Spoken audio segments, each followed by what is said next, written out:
I'm Dr. Melinda Freckleton with Haymarket Vet Service, and we've just woken Leo up from his nap to show you how to give eye medications. So often you're doing this alone, and often the horses aren't so happy about it. So if I was in that situation and I knew this horse didn't like it, I know this horse actually doesn't care, but in that situation I'd put him in a stall with his butt in a safe corner so that he's already backed up as far as he can go, and you have a little bit more control that way. The other thing I do is break one general safety rule, and I slide my hand that's going to be working the eyelids under his halter. This way when he tries to get away, I have a little bit more control.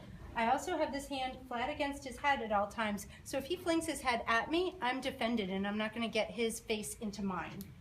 So now what I'm going to do is take the lid off of my medication, put it safely in my pocket, and I'm going to open his eyelids with my hand that's through the halter.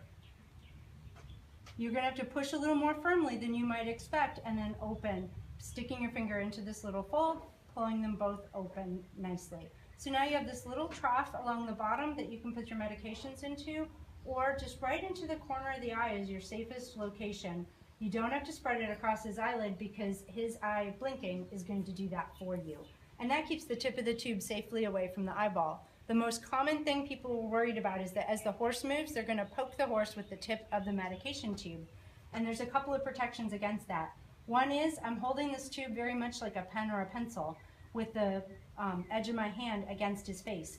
That way, if he moves, I'm moving with him as I'm working, and I'm not very likely to poke him. The other is, of course, that the horse doesn't want that to happen either. So that really is a comparatively rare thing to happen. It can happen, but it's very rare. So by staying in the corner of the eye, I also keep away from the areas that I'm more likely to poke.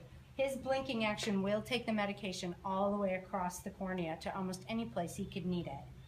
Another way to do it, though, if the horse is really uncooperative or you just can't overcome the fear of having poked him with the tip of the tube, is you can put a little bit of medication on a freshly washed hand on the tip of your finger. Notice I have short fingernails and a clean finger. And then you can swipe that against any part of the inside of the eye or eyelid. So I can actually touch his cornea gently with my finger, putting it in, much like if you were putting a contact lens in your own eye. And most of that medication went in his eye, a teeny bit on the edge, but most of that did go right in his eye, and that's an easy way to do it. If he's partially good, you can control the eyelids with this hand, but if he's just a wiggle worm, you can do that with one hand controlling his head in a halter in a more traditional way, and the other hand swiping the medication in.